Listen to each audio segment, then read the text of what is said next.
Hello, this is Eden with HelixxVR. Today I'll be taking a look at The Wizard's Dark Times, an adventure game supported by all major PCVR headsets I played through with the Valve Index. This is a sequel to the original The Wizards game, which we've already reviewed on both PC and PSVR. Unlike many VR games, there's actually a story. It's not much of one, hunting down another magic user who's causing the world some issues, but it is accompanied by narration, which is a plus. The narration is actually one of the strong points of this game, as it helps point you in the right direction while being quite comedic. The gameplay loop is fairly basic. Go to a room, kill some enemies, occasionally figure out how to interact with the environment to move on, repeat. There are certainly positives to it though. First, I'd like to highlight the best thing about this game. It has gesture-based spellcasting. It's a great way to show off how VR can be different from traditional gaming. You don't press a button to shoot fire, you flick your hand to make a fireball and you physically throw it. You cross your hand over in the right way and you'll summon a bow of ice. Another gesture and you have a shield. There's more than that, but it gives you an idea. I find this to be the main draw of both of the Wizards games. For those of you who played the first Wizards game, it's worth noting that this has been expanded quite a lot. There are both more spells and more ways to use the spells. Some early examples are how you can throw the shield now, and the bow can be turned into swords. Spells can combo quite well together too. There is also an element effect system which can help or hinder you.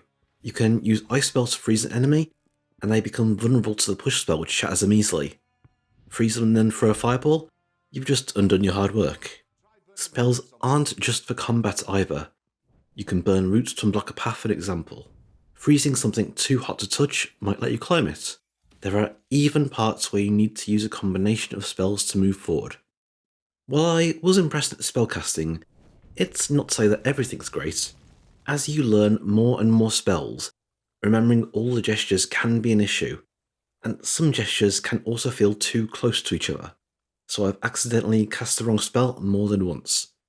This can break those spell combos I mentioned too. Here I should probably note something about the target of those spells. They're often pretty basic.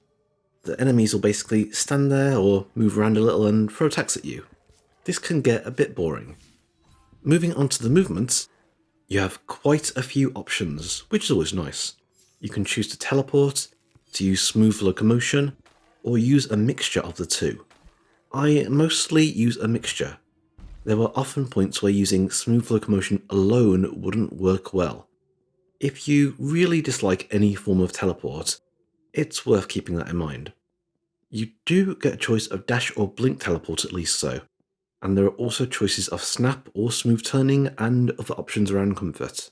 Onto graphics. The game does look very nice, even on lower settings. Graphical performance was fine on high, but I am running on a fairly powerful PC, so I can't say what it'd be like on lower end PCs. This is one of the more impressive titles if just considering how it looks. The audio is fine, it doesn't really stand out either way, aside from the narration as previously mentioned. The game costs approximately £20, €25 or $25. It is quite short, lasting only a few hours, so it does feel a bit pricey when considering that and a lack of replayability. To sum things up, The Wizard's Dark Times is a rather nice looking game with a great spellcasting feature, but it's fairly average in most other ways. An experienced VR player might be interested to pick it up on sale, but I think its strength lies in introducing new people to VR. It's well suited for showing people just how VR can be different. Once again, this was Eden from HelixxVR. If you'd like to see more content like this, please remember to like and subscribe.